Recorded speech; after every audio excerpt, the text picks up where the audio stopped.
Салықты және айыппұлды уақытылы төлеңіз. 9 мен 16 қыркүйек күндері аралығында борышкер іс-шарасы ауданда өткізілуде. Жедел алдын алу іс-шарасының мақсаты әкімшілік жазаға тартылып, мемлекетке қарызын төлеуден жалтарып жүрген тұлғалардан айыппұл өндіру. Акция басталғалы ауданда 2 күннің ішінде тәртіп сақшылары 500 мың теңгеге жақын айыппұл өндірілген.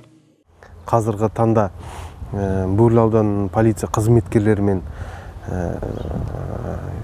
500 мыңға жақын айыппұл өндірілді. Оперативтік шара өткізілген кезінде. Мына Бөрлі ауданының және Ақсай қаласының тұрғындарына айтайын деген, өздерінде қазіргі таңда Каспий приложенияларын ашып, өзін енінен тиіріп, айыппұлдар болса, айыппұл төлеуге айыппұлдарын төлесін. Алайда төлемеген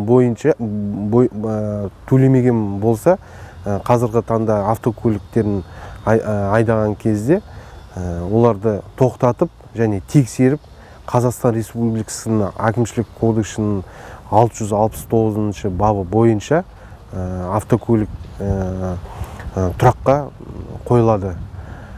Қазіргі таңда мына біздің полиция бөлімінің ғимаратының бірінші этажында әкімшілік полицияның тобының қызметкерлері отыр. Соларға келіп, сұрап, айыппұлдарын төлеуге болады. Мамандар айыппұл төлеуге асықпаған борышкерлер жазадан құтылмайтынын айтады. Қазіргі таңда тәртіп сақшылары әкімшілік айыппұлдарды дер кезінде төлеу қажеттігі жөнінде тұрғындарға түсіндіру жұмыстарын жүргізуде. Сонымен қатар хабарламаларда жіберілуде. Жайнагүл Жеңісқызы, Азамат Бабағожиев, Қарашығанақ арнасы.